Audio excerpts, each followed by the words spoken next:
Ассалаумағалейкум, құрметті достар. Сіздермен бірге мен Өнербек арнасы достар. Қалайсыңдар?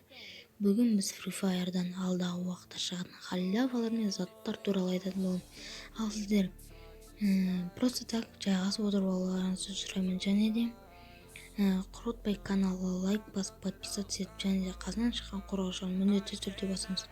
Және де достарыңызбен видеоны бөлісіп кетулеріңізді сұраймын.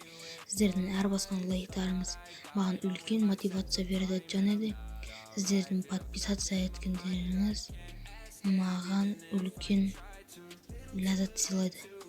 Просто так қуанамын сіздердің подписаться еткендеріңізге. Үшін көп сөйлемейміз, видеомызды бастаймыз достар.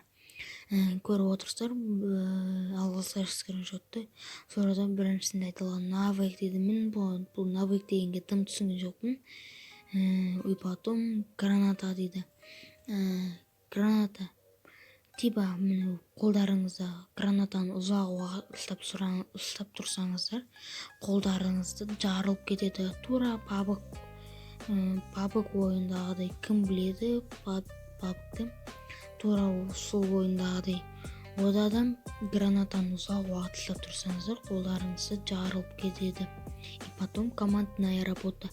Мысалы, командная работа деген типа былай. Сіздердің тиммейттеріңіз отырады. И потом сіздер соның үстіне шығасыздар, и потом секірген кездеріңізде тиммейтіңіз сіздің секіріп атқан кезіңізде тұрып қалса, и потом арышы қатты секіресіздер ма, бір бәле.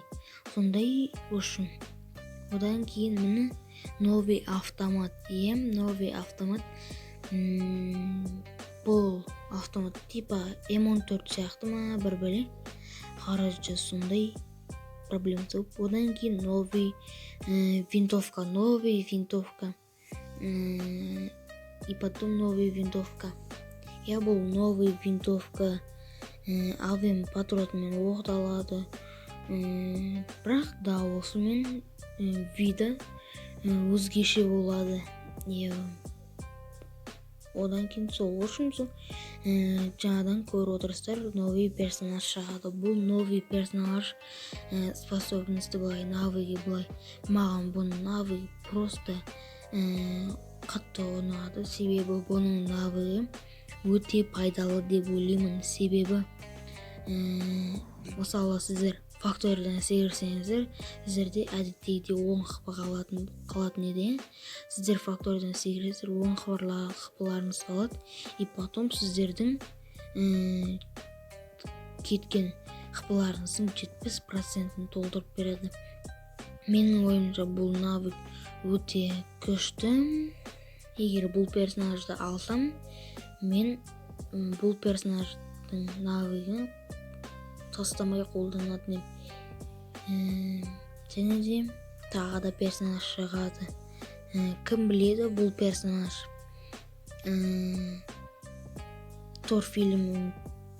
Тор Рагнарёк фильміндегі киносындағы Тор киносындағы бір эпизодына ұқсайды. Карена былай әдемі басқаша жасаса болады. Бірақ көп персонаждар шын өмірден алынған. Одан кейін осы персонаж сол мен айтқан жаңағы Тор Рагнарёк фильміндегі бір эпизодына ұқсайды. Сол, бірақ бұл персонаждың навыгы мен білмеймін, бірақ менің түсінігім бойынша почти Тимурдың екінші түрі ма, бір бәле, типа Тимур сияқты болды. И потом енот, орысша айта берейін, қазақшасын білмеймін, короче. Енот дей берейік.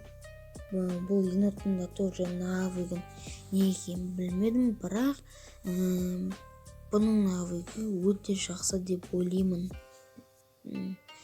Түрі әдем болып тұр, бірақ навыгы да түрі әдем болып тұрғанмен, навыгы өзгеше болуы мүмкін, навыгы алдауы мүмкін үшін. Білмеймін, көрерміз. И потом новый функция. Сіздер егер новичок болсаңыздар, новичоктарға арналған бұл функция новичоктар үшін өте пайдалы деп ойлаймын. Себебі Free Fire'дағы оружияларды кеңінен білуге, транспорттарды кеңінен білуге, кеңінен білу үшін жасалған функция. Бұл өте жақсы. Мысалы, нубтар, новичоктар ойынға атысып атқан кезде, мысалы, ближнейға ататын Винчестер ма М1014 па, сол мен дальнейға аттатып қуып, и потом бұл сондай адамдар үшін өте пайдалы нәрсе деп ойлаймын. И потом сол хорошо новый көріп отырсыздар, новый X78-ге инкубатор. Новый X78-ге инкубатор әдемі деп ойлаймын. Бұның статистикасын мен әзірге білмеймін, бірақ білген сәтте сіздерге айтатын боламын. Және де Free Fire'да осы обновада шығатын заттар туралы айтылған. Бұл наборлар сразу шыға салмайды, бір-бірліп кезек событияға біреулер халяваға шығуы мүмкін. Сондайда типа. И потом сол. Короче. Және де достар, міне осындай золотой джекпот болады. Бұл золотой джекпот менің ойымша осындай болады, себебі көптеген ютуберлер айтып жатыр осындай. Осы наборда енді золотой джекпотымыз болады деп. Және де осы золотой джекпоттың қызының наборы. Ол қызының наборын жетон FF деген қып-қызыл сондайға қосатын болады менің ойымша, себебі сондайға келіп тұрды өз. И потом мені көріп тұрсыздар, мені магический кубқа искатель тайынды қосатын болады. Және де бұдан кейін нормально магический кубқа наборлар қоспайды, нормально.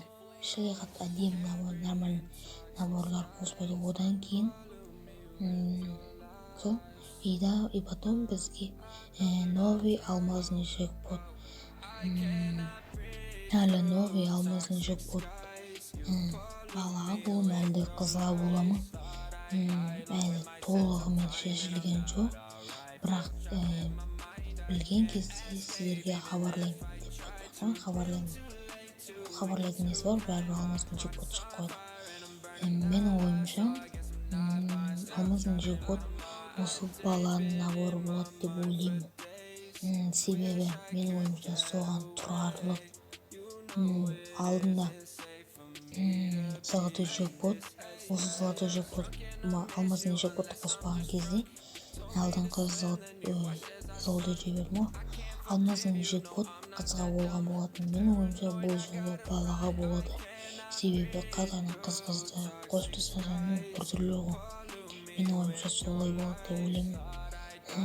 Және де новый бермуд картасы. Менің ойым бермудты полный өзгертетін болады. Сондықтан сол. Және де бермудты толығымен өзгертеді. Бүкіл үйлерді береді, яғни дұрыстап жақсартады, жасайды. Бұрынғы біздің ескі бермуд болмайды. Сол үшін егер видео ұнаса, каналға лайк басыңыз, әдеттегідей подписаться етеміз, және де қасынан шыққан қоңыраушаны міндетті түрде басып кетеміз. Сіздердің әр басқан лайктарыңыз маған үлкен мотивация береді. Сол үшін айтатыным жоқ. Сау болыңыздар.